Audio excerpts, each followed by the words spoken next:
இந்த கல்வெட்டு என்ன சொல்லுதுன்னு தேடி பார்க்கும்போது இந்த கோயில்ல வந்து 2 வகையான கல்வெட்டுகள் காணப்படுது. அதாவது முதல் கல்வெட்டு வந்து இடைக்கால பாண்டியர் காலத்தை சேர்ந்த பராக்கிரம பாண்டியன் என்பவரால எழுதப்பட்டிருக்கு. இந்த கோயில் யாரால கட்டப்பட்டது அப்படின்னு தெரியல. ஆனா சில பேர் என்ன சொல்றாங்கன்னா, இந்த முதல் கல்வெட்டு சொல்ற செய்திப்படி இதை பராக்கிரம பாண்டியனே வந்து கட்டியிருக்கலாம் அப்படின்னு சொல்றாங்க. 2வது கல்வெட்டு வந்து ஒரு 150 ஆண்டுகளுக்கு அப்புறம் அதுக்கப்புறம் வந்த பாண்டிய மன்னன் இந்த கோயிலுக்கு வந்து திருப்பணி செஞ்சிருக்காரு. அதை பத்தி குறிப்பிடுது அந்த கல்வெட்டு.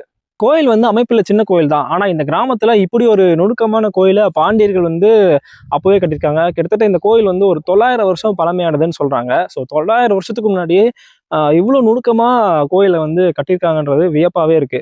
எந்த அளவுக்குன்னா இங்க இருக்க சிற்பத்தை பாருங்களேன். இந்த இடத்துல இந்த கோயில்ல நிறைய தூண்கள் வித்தியாசமான சிற்பங்கள் இருக்கு. இந்த சிற்பத்தை பாருங்க.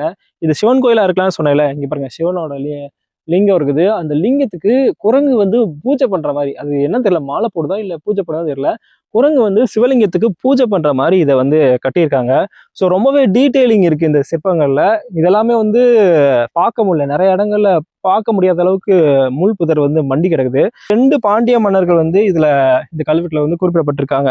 ஸோ 2 பாண்டிய மன்னர்களுமே வந்து இந்த கோயிலை வந்து ரொம்பவே இம்பார்ட்டன்ஸ் கொடுத்து அவங்க வந்து பாதுகாத்திருக்காங்க. கிட்டத்தட்ட கோயில் கட்டி 150 வருஷம் கழிச்சு வந்த பாண்டிய மன்னனும் இதுக்கான முக்கியத்துவம் கொடுத்து இதை வந்து திருப்பணி செஞ்சு பாதுகாத்திருக்காரு. இந்த கோயில்ல இன்னொரு விஷயமும் இருக்கு, சொல்றேன். அதுக்குதான் இந்த கல். இப்போ பாத்தீங்கன்னா முதல்ல இதை கவனிங்க. இந்த இடத்துல தட்டுறேன், ஏதாவது சவுண்டு கேக்குதா? அதே இங்க பாருங்க, இந்த கேக்குதா? இதுல நல்லாவே கேட்கும். ஆனா இது கீழே இங்க தட்டுறேன், சவுண்டு வித்தியாசம் தெரியுதா? இதுக்கு என்ன காரணம் தெரியல. ஆனா சிற்ப சாஸ்திரம் செய்யறவங்க சில பேர்கிட்ட கேட்கும் போது என்ன சொல்றாங்கன்னா, அவங்க சில சிற்பங்கள் அந்த கல்லை வந்து தேர்ந்தெடுத்து செதுக்குவாங்க. சில சிலைகளை தட்டினா சத்தம் வர மாதிரி இருக்கும் அப்படின்னு சொல்லுவாங்க. ஸோ